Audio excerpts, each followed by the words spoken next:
تو دوستو شیخ کی محبت بڑی نعمت ہے. میں واللہ کہتا ہوں کسی اللہ والے کی محبت کر کے تو دیکھ لو.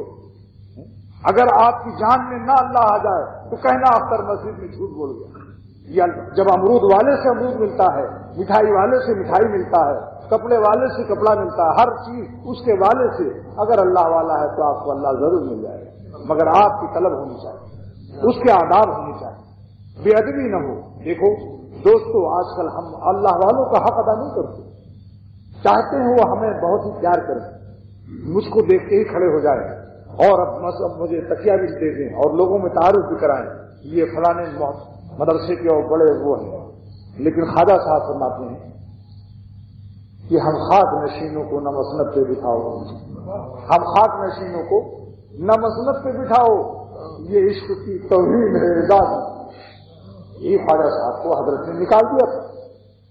تھانہ بھون کے خانقاہ کے باہر جو میونسپلٹی کی زمین کی بستر لگا دیا. جی پی کلکٹر کا بستر کتنا شاندار ہوگا، کار بھی کھڑی ہوئی، چپراسی موجود، کچھ نہیں شرمائے، بستر لگایا فٹ پاتھ پر. کسی نے کہا کہ آپ کو تو خانقاہ سے نکالا گیا. میں جی ہاں میں بھی مجھے بھی پتا ہے. اور پھر یہاں کیوں لیتے ہو؟ کہا یہ خانقاہ کی زمین نہیں ہے، یہ سرکاری زمین ہے میونسپلٹی کی، تھانہ بھون کی.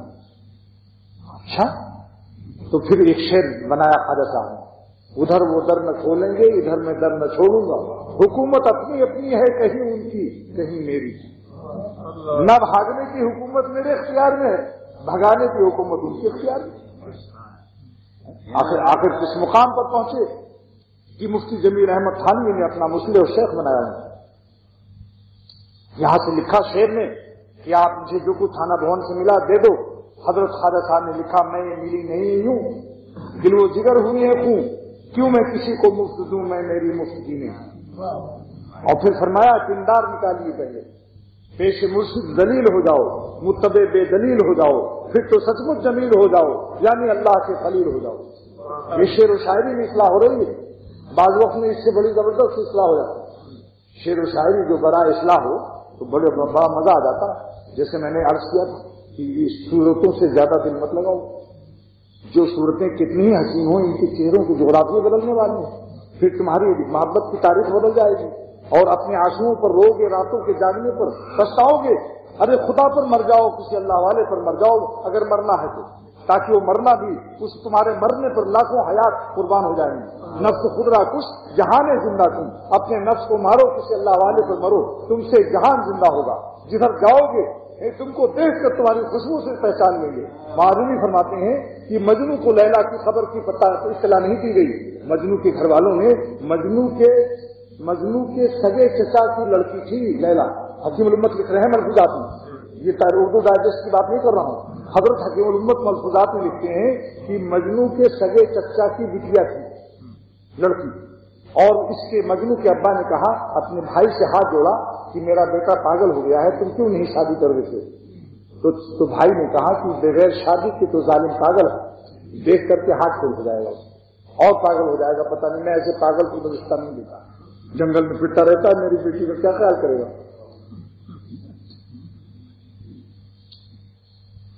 اور مسلمان تھے، حضرت نے لکھا اسے. تو جب اس کا انتقال ہو گیا تو خبر نہیں دیا اس کو، پاگل ہے، خبر کھود کے دیکھ لیں.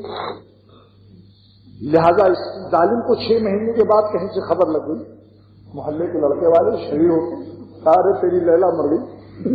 وہ گیا قبرستان نزد میں، لیلا کی خبر کے دیکھنے والے نے مجھے بتائی یہ بات. حیدرآباد میں MBBS ڈاکٹر ہے، وہ گیا اس طرف اس کی پوسٹنگ ہو گئی سعودی عرب میں ملازمت. تو اس نے کہا میں نے جا کر لیلا کی خبر دیکھی ہے. میں نے کہا تو وہ پھر جا کے اس نے مٹی سونگی ہر قبر کی. اور روایت کس کی ہماری نشا جیسے ولی اللہ کی.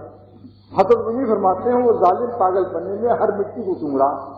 اب ہزاروں خبریں سونگی، جب لیلا کی خبر کی مٹی سونگی تو وہیں کھڑا ہو گیا اور رونے لگا. تو اس نے کہا یہ نہیں.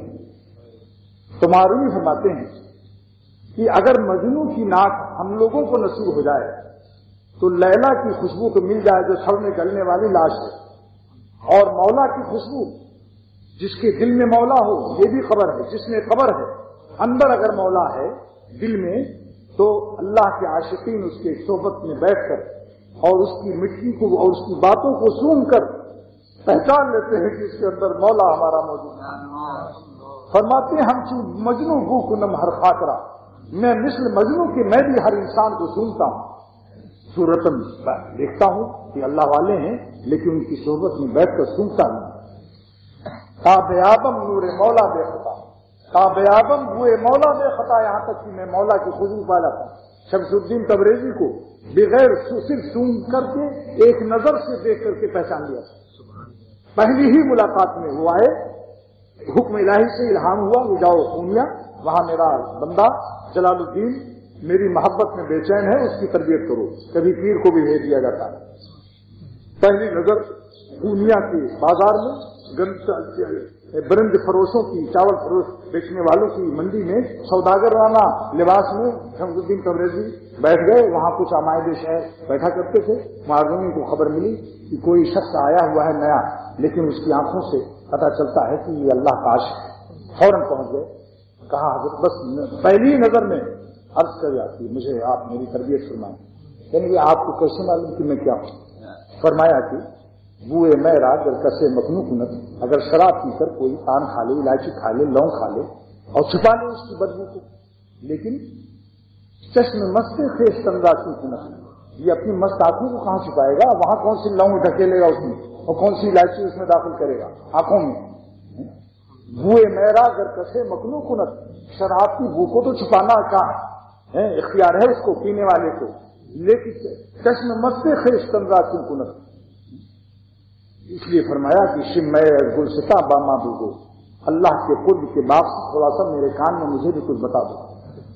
اے شمس الدین تبریزی کی روح پاک، اے شمس الدین تبریزی کی جان عارف، شم گلستا باما بوگو، تھوڑا سا اپنے اللہ کے قرب کے باپ سے میرے کان میں کچھ کہہ دیجیے۔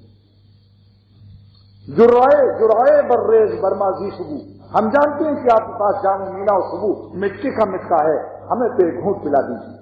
جرائے برریز برمازی صبو، تو دیکھا کیا ہوا، سارے عالم میں ڈنکا پٹ رہا ہے مصنوعی کا۔